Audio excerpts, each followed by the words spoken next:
All right, great. Thanks, everyone. Good afternoon. Happy to be here moderating a chat with the Lexeo Therapeutics team.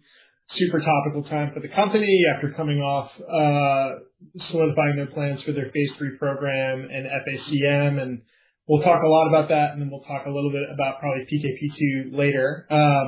But maybe I think we're going to get into the weeds fairly quickly on the regulatory stuff and the design of the pivotal and the Lexeo team's thoughts. But I thought it'd be helpful, Nolan, if maybe you could just start off with some brief, brief like opening remarks on kind of where things are at with Lexeo, and maybe also level set and just talk about the data you've generated today in FACM and include some of the nuances we've talked about that I think will kind of help inform your thinking on the pivotal and the patient selection for phase 3, and then we can do follow-up. So thanks again for joining. Appreciate it. Right. Well, thanks for having us, Paul, and we appreciate it.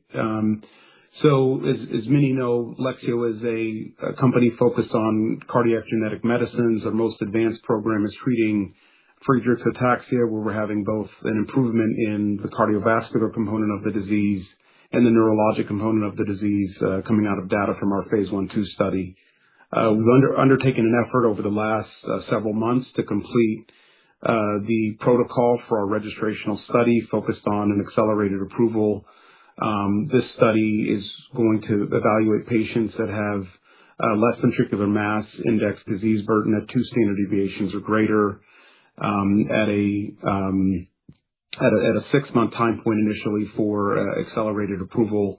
We'll talk a little bit more about the data that we demonstrated in the phase 1/2 study, because I think this is an important aspect of how we designed the pivotal, both around effect size, endpoint profile, patient profile, and so on. Maybe, Donnie, I'll just pass it to you to speak to the data we've generated to date, across the patients, in particular with abnormal LVMI. Yeah, thanks, Nolan. Happy to discuss that. So the data that we've generated to date, have really shown clinically meaningful and durable improvements in cardiac structure. And this is particularly in patients with an elevated LVMI at baseline. And this is the population that's most relevant to our pivotal study. So if you look at the patients, with the elevated LVMI, we saw an 18% reduction in LVMI at 6 months and 23% at 12 months, and with even greater reductions of 28 and 33% respectively in the high dose cohort at 6 and 12 months. So, these are the effects that, we've been seeing, and they're really durable because many of these patients have normalized their LVMI, and some are maintaining this benefit out to 3 years. So really a durable effect on disease modification. And we're also seeing a strong indication on the biomarkers. 16 of 17 patients showed either stabilization or reduced troponin in the study. And this is a pretty favorable impact when you think about the troponin representing a sign of cardiac injury. And alongside, we've shown and demonstrated a good safety and well-tolerated safety profile for LX2006. So as you think about this, I think there's one patient that really stands out in the phase 1, phase 2 data. This is a patient who had quite advanced cardiomyopathy. Their ejection fraction was 35%. And following LX2006 treatment, substantial improvement was noticed in this patient on multiple measures. An 83% reduction in troponin, a 48% reduction in LVMI, and an increase, I think the most importantly, from ejection fraction of 35% to 74% at 18 months. Now, this is a single patient, but it really illustrates the potential LX2006 has to meaningfully improve patients who may be even at a later stage of their FA cardiomyopathy disease. And beyond the heart, we've also seen a benefit on the mFARS scores, in the 2006 treated participants in the phase 1/2 studies. And if you think of this and look at the patients that we've published now in a propensity matched analysis from the Unify registry, we're showing a difference, analyzed progression difference of 2.3 points per year. So this is, very encouraging to see this data and support the potential broader use for LX2006 and hopefully even a more comprehensive label down the road.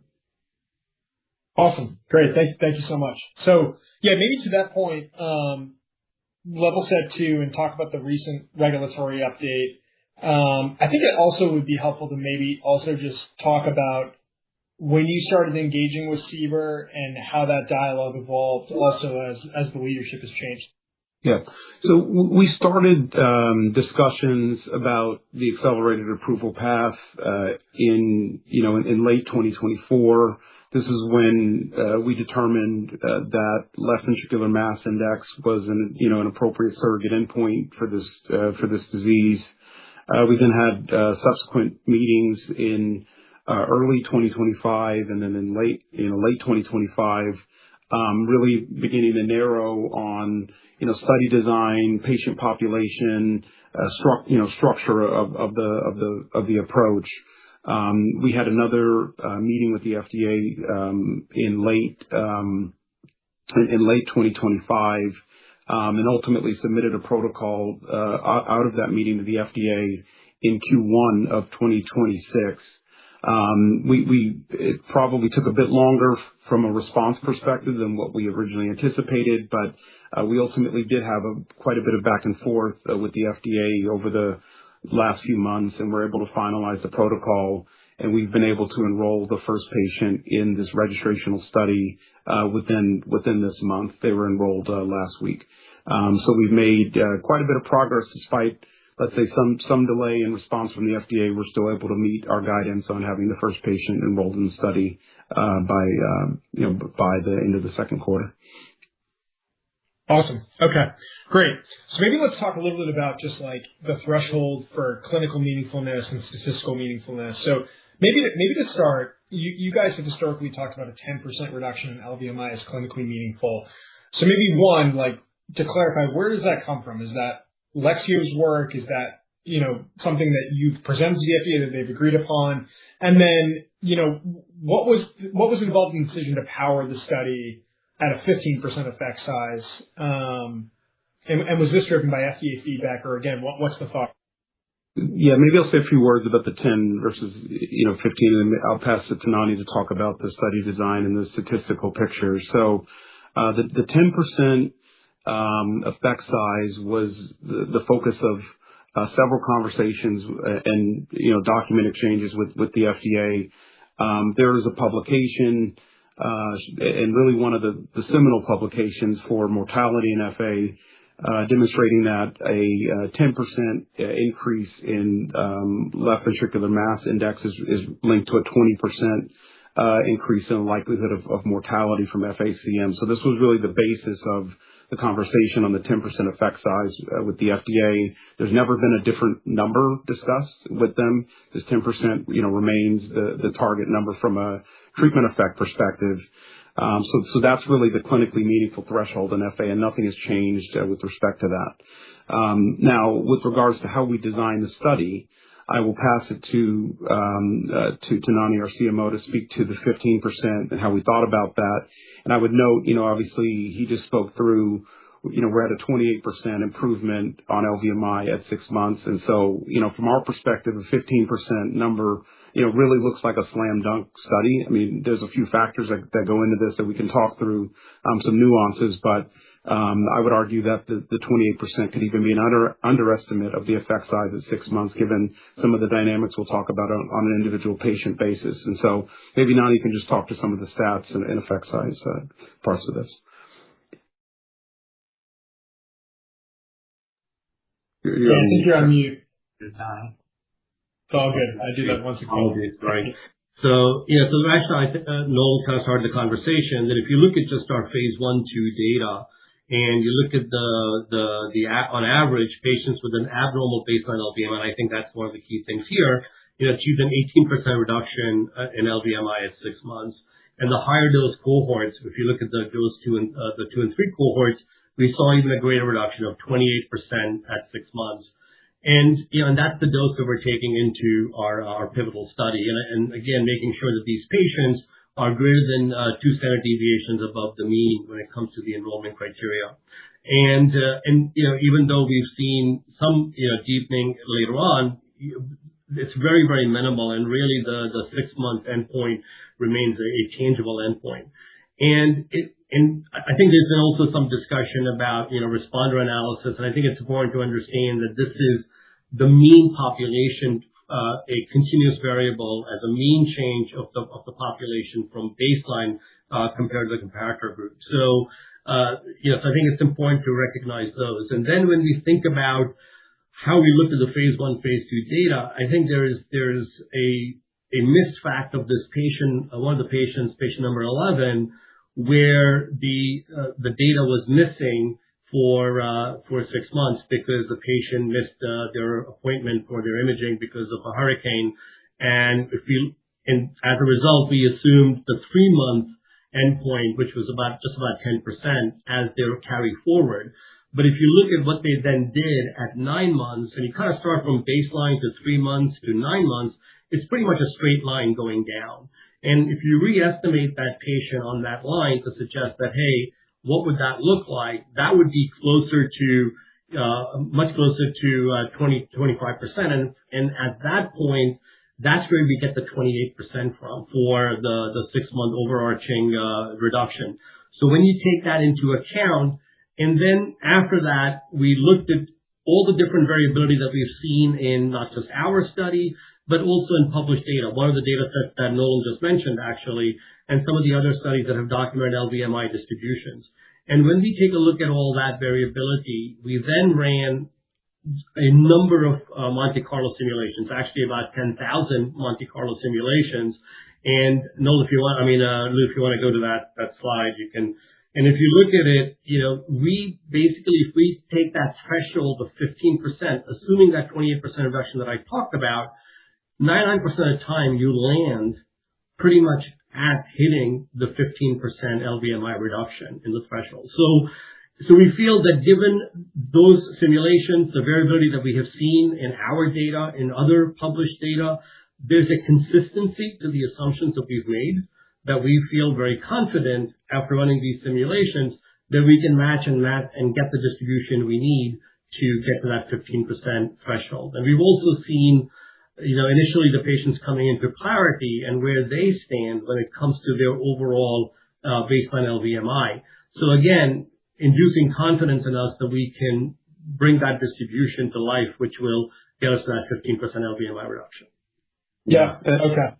And if I can just punctuate another point. Look, we're at almost double the effect size that we need to achieve in the trial, and that's with an imputed, therefore underestimated value in one of the patients.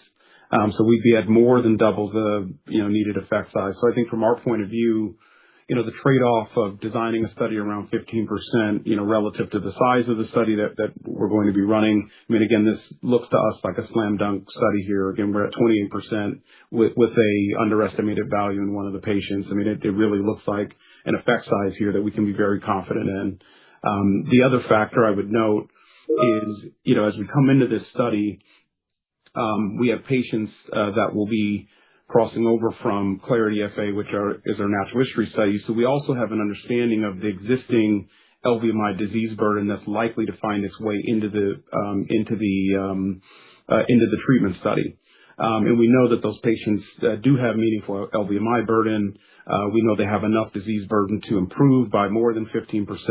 So I think the combination of the effect size that we're observing, combined with an understanding of the baseline characteristics of the patients that are likely to enroll in this clinical trial, the two together, I think, give us a lot of confidence that this is a slam dunk study for us at 6 months. Yep. Okay. Makes sense, Nolan. Thank you. And so, when you guys are powering at 15%, what are like the key assumptions in that? What are you assuming for like the severity of the population that you end up with in the pivotal versus the phase 1/2? And do you feel like you have enough information here, given the kind of small ends and subsets, to sort of make a good assumption around variance or other key variables?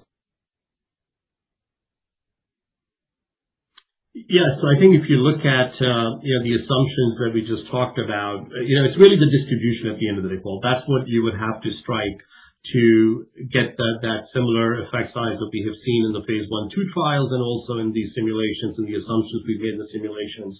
And certainly, given what we are enrolling into Clarity, because remember that we have patients that were coming into Clarity that were then going to feed into Sunrise FA2, and they had the same inclusion criteria as the pivotal study. So as we look at the initial data set that's in Clarity currently, and those patients, when we look at those distributions, we're pretty comfortable that and confident that those patients that are coming in are already starting to represent these LVMIs that we have seen in our phase 1, phase 2, and at least similar, or in some cases actually even worse. And that's important because these are the patients who are going to have the room to give benefit, so to speak, on the therapy, because we know that the greater LVMI and the greater the starting point, the greater the chance that you will have that benefit down the road. And we're already starting to see that population coming in. So that's actually the driver of the confidence that we can meet this 15% endpoint. Yeah. Okay. Makes a lot of sense, guys. Thank you. On the assumptions for the control arm, maybe before we even kind of get into the just sort of what we know about LVMI test retest variability, if there should be any change in control, do you want to just give a little bit of context around the FDA dialogue here and how you went from like a pure single arm study to a study now with 2 arms with this concurrent untreated control? Like what's the rationale there? Yeah. Yeah. So, I think there are some concepts that evolved a bit during our conversation with the FDA, but, from our point of view, there wasn't a, wholesale or fundamental change in their, position. We always were running there was a single arm study we discussed, but it was always relative to a natural history control. In fact, Clarity FA, the study that we're describing that's now in effect a feeder study, was launched originally as a natural history control to the single arm study. I think as the conversation advanced with the FDA, they wanted to find ways to reduce sources of bias. So having a untreated arm of the study that had the same approach to assessments, the same assessor practices, and so on, at the same sites would effectively, reduce, sitting in the same protocol would reduce sources of bias and how the patients were being evaluated. The other difference is, obviously with the separate studies, that the PI could choose which patient goes into the treatment study, which patient goes into the natural history. With this approach, we have that we have in this trial, we have a random allocation, so it removes the PI choice of which patient goes into which aspect of the study. Therefore, ideally, reducing bias in that regard, but also potentially resulting in a balance of patients across the untreated and the treated arms, so we can have the most confidence, and everyone can have the most confidence in the effect across the disease. That there, for example, aren't sicker patients in the treatment arm than in the natural history arm. So I think those are a few of the factors that went into this.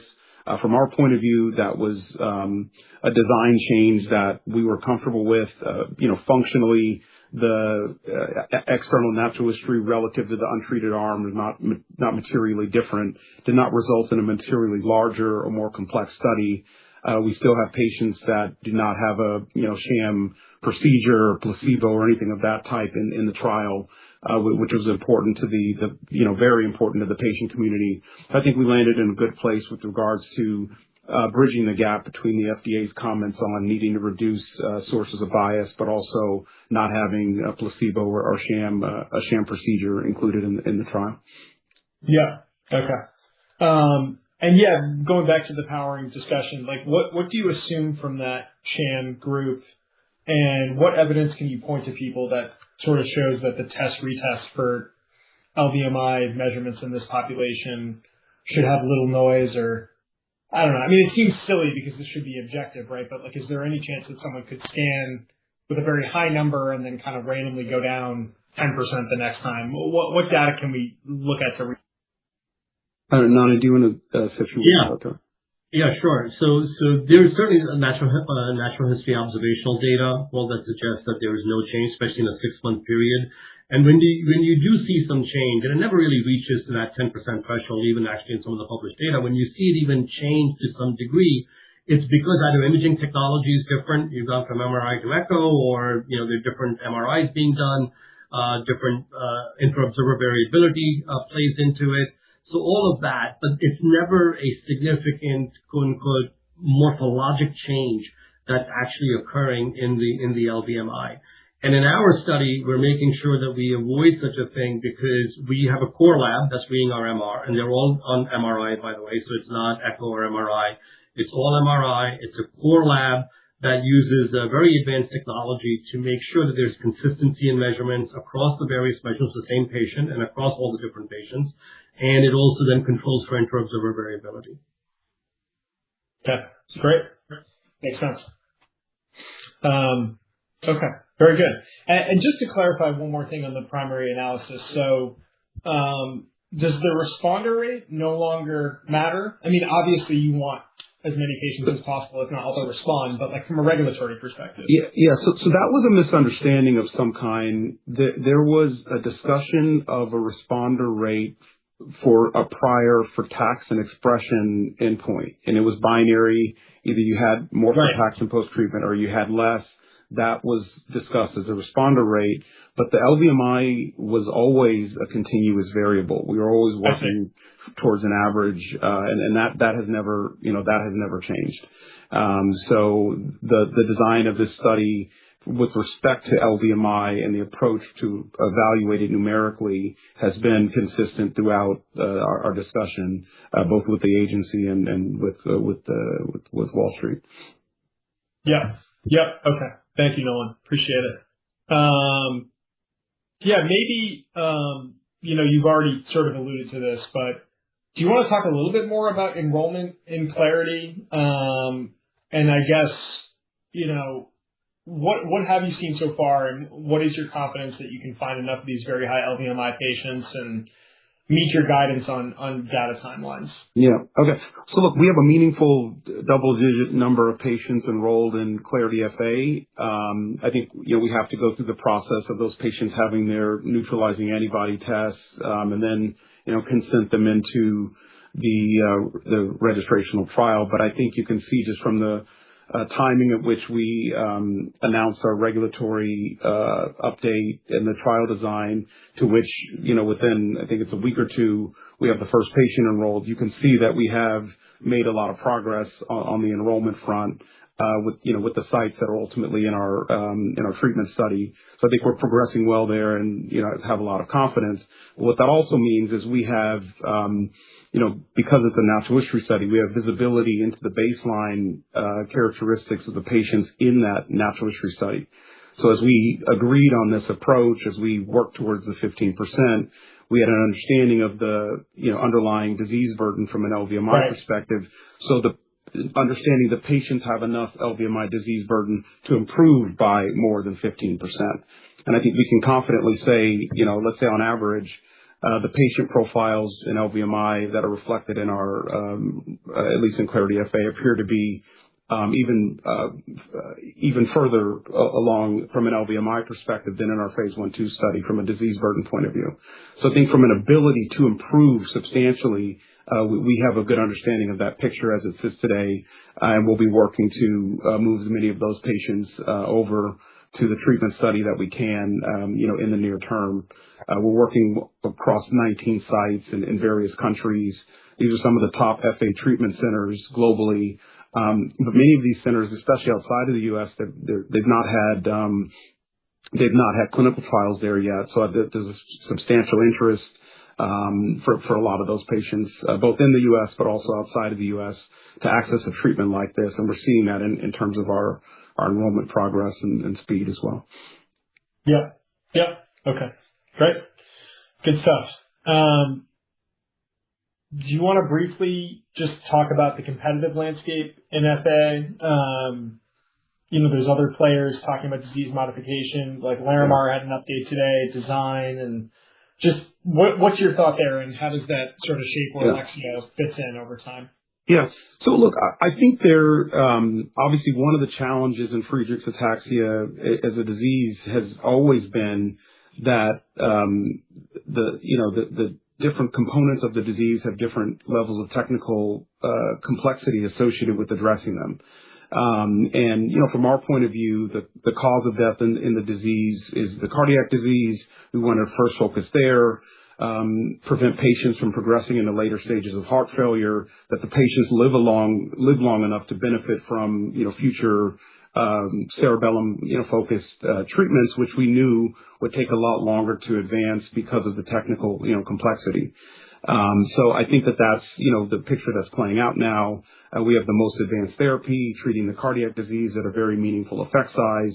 Whether you look at LVMI, you look at, for example, ejection fraction, troponin, you look across these endpoints, we think we're having a very meaningful impact on this disease. And I think ultimately you'll see, obviously with the abnormal patients all returning into the normal range, you're seeing an ability to correct the cardiac disease from a biomarker perspective. But I hope over time we also, see this improvement in mortality and so on. Now, our therapy was designed with a ubiquitous promoter where we're expressing frataxin not only in the heart, but in skeletal muscle, likely in dorsal root ganglia as well. And it was designed that way purposely so that we could have a broader impact on other aspects of the disease than just the heart. And so as a result, we're seeing about a 2.5 point improvement in mFARS, which is a neurologic scale, which is roughly equivalent to the commercially approved treatment today. So I think we're impacting both the cardiac and aspects of the neurologic disease. But I would say that, admittedly, it's not a cerebellum targeted treatment option today. So we have started to look at other approaches. Notably, we presented data at ASGCT this year showing that sequential dosing of a gene therapy is possible. And what I mean by that is a systemically administered vector followed by a brain targeted vector. And we evaluated both intracisternal administration and we evaluated intraparenchymal administration. In both cases, the gene therapy reached its target of transducing the cerebellum. So the point I'm making is that the introduction of LX2006 can be complemented with other CNS-focused approaches in the future. So I would argue that we're advancing the best-in-class cardiac treatment, and this would need to potentially in the future, to the extent this is de-risked in the right way, can be paired with a best-in-class neurologic option, whether it's one of the gene therapy solutions or one of the non-gene therapy solutions. It's not necessarily my understanding that every therapeutic option out there that's treating FA is a direct competitor to one another. There's nothing to prevent a patient that's been treated with the gene therapy from receiving one of the other modalities. And even as I described, a patient treated with LX2006 may still be able to benefit from an interdente nucleus approach as a standalone thereafter. So I think there's still a lot to play out here in the competitive landscape. To my knowledge, we have a handful of patients that have been dosed with any other gene therapy. I think from an efficacy signal perspective, I think there's still more to look for here with some of the other treatments. And so I think we're just going to be waiting to see how the competitive landscape plays out. I think it's always great to have more options for patients, particularly where they're complementary to one another and they can address different components of the disease in combination. Yeah. Okay. Great.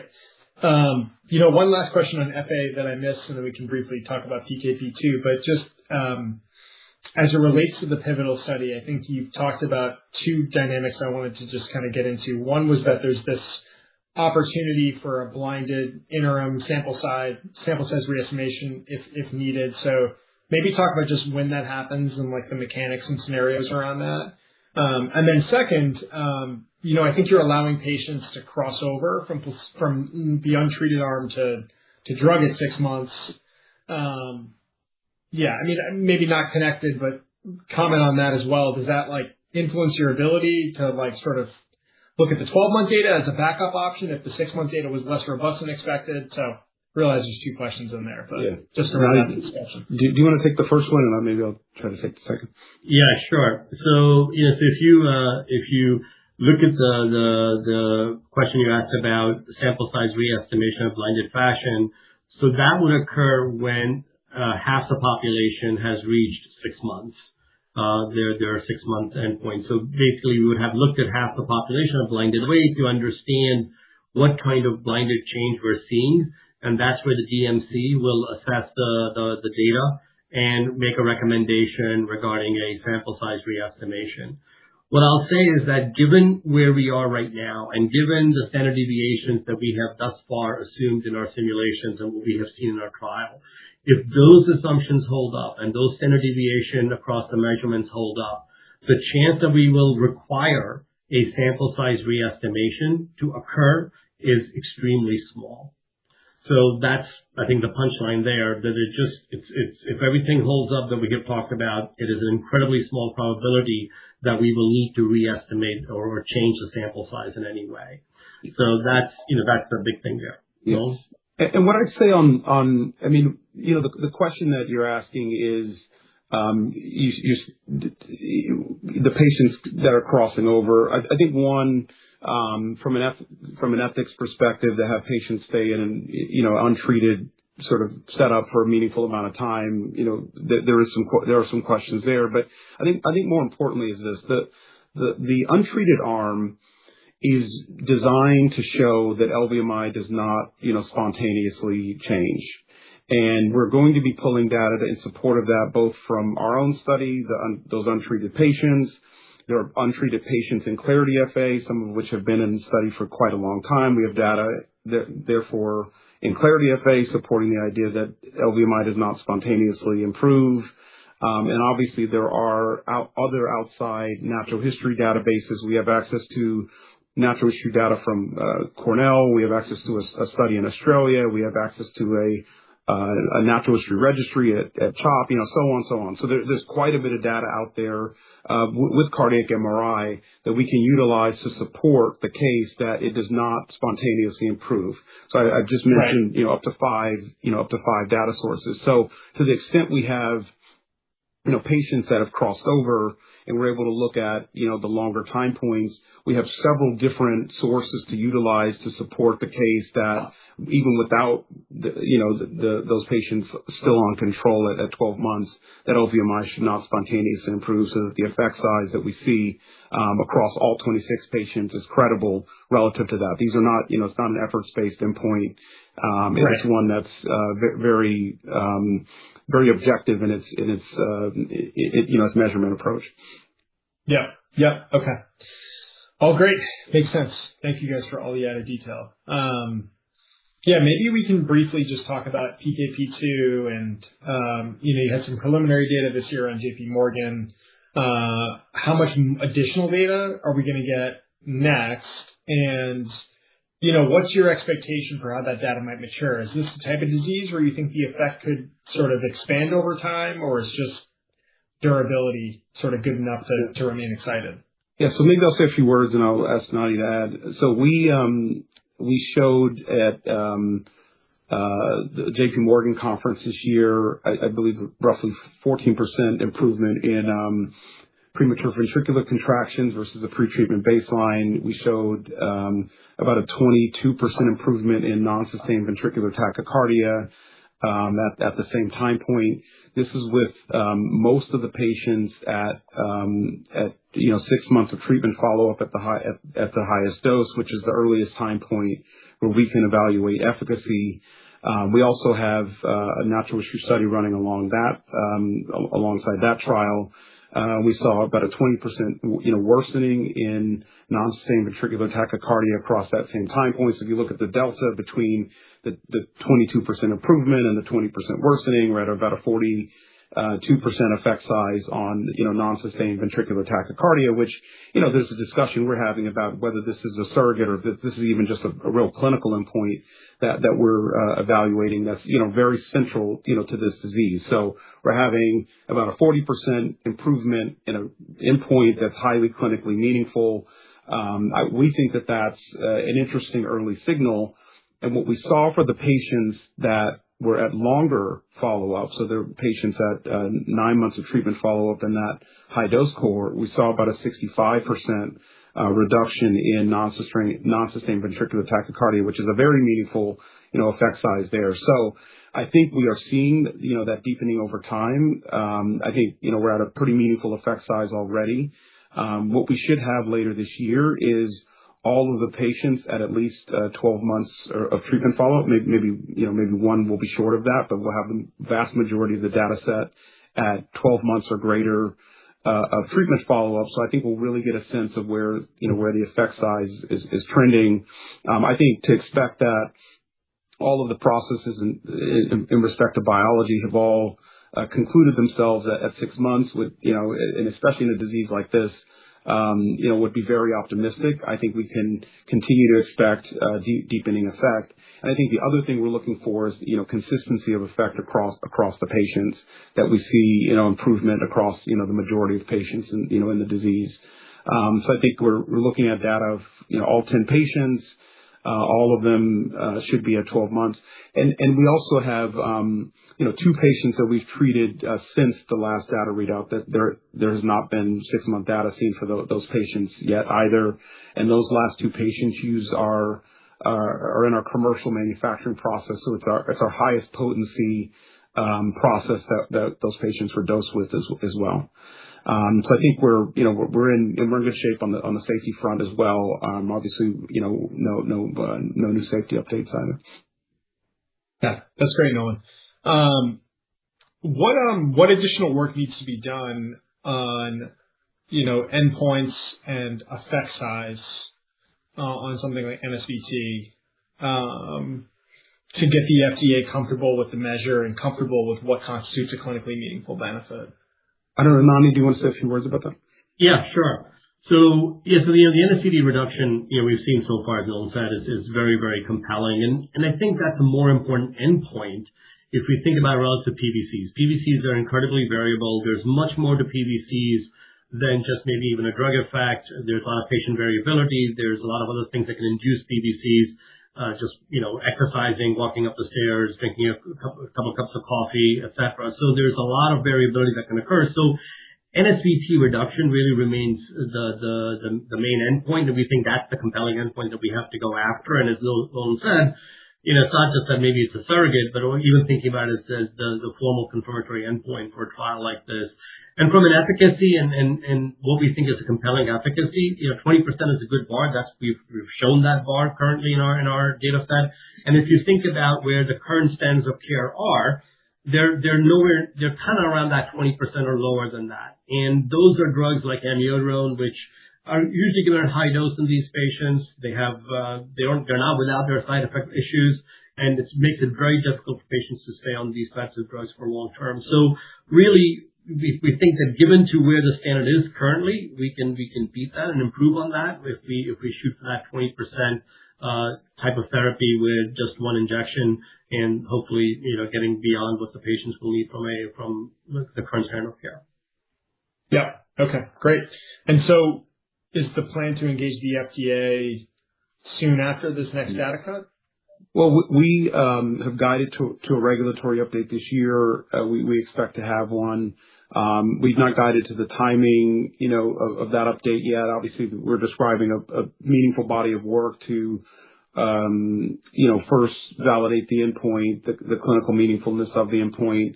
I have this question: is it a surrogate or is it just a clinical endpoint? So we're actually working towards full approval instead of accelerated approval. So topics like that, will take some time, but we can't commit, reconfirm our guidance that we will have a regulatory update this year and we will have the data update this year. So I think, it's an important year for PKP2, for us, obviously, with, the 12-month data. We're already seeing, an effect size that's similar to the standard of care. And this is without even, the later time points yet. So, we're really looking forward to, progressing this discussion with the FDA and working towards this data readout later in the year. Okay, great. Well, thank you. This was all super interesting, helpful, and clarifying, I think, to me and others listening in here. Maybe just to wrap things up, do you want to talk a little bit about your cash runway, your comfort that you can get through, the PKP2 readout and obviously the BEP-ACM readout, more importantly, and then just any other sort of closing remarks you'd like to make, Nolan or the team, I think would be. Yeah, from a cash perspective, our last disclosed cash balance at the end of Q1 was $227 million. We're in very good shape. We're burning. We anticipate to burn in the range of $25 to $30 million per quarter, and we're very carefully managing that to make sure we get at least through the completion of the BLA filing. So, no immediate needs for a cash raise, and I think we're well funded to ensure that we get through the BLA. Yeah. On the closing remarks, I think we're seeing a regulator and CBER that is beginning to shift itself, back to a more moderate, position. The fact that they're reopening the discussion with companies like Unicure and Regenix and Replimune and others, I think is a good sign. So I think we're seeing some just overall de-risking on the regulatory front. That's positive. I think we have a study design that we can execute given the the size of the study, given the number of patients we already have in our natural history study. And I think this 28% effect size, it's even underestimated given that imputed time point from that patient. We're at a dramatic effect size of the therapy relative to the 15% that we need to achieve. And that's even with patient baselines that are, patients that are less severe from an LVMI perspective than the ones that we can see are coming into the trial. So from our perspective, this looks like a slam dunk picture here, both from the type of patients we will ultimately have in the trial, the effect size of the drug, the executability of the trial, and then we have a regulator in CBER that's becoming obviously, more flexible, or let's say more open to, rare disease gene therapies, as we're seeing with these couple of examples that are advancing here. So I think in general, this picture from our perspective is shaping up very positively. We think there's a lot of great tailwinds behind us from a regulatory point of view and other factors. And, we look forward to working towards this top line readout and, reporting the results next year. Yep. Okay. Awesome. Well, thank you guys very much. Really appreciate the time and all the detail. And thanks everyone for joining the call today. And if you have any follow-ups, feel free to shoot me a note. Thanks, Paul. Appreciate it. All right. Thanks, guys. Thank you. Thank you, Paul.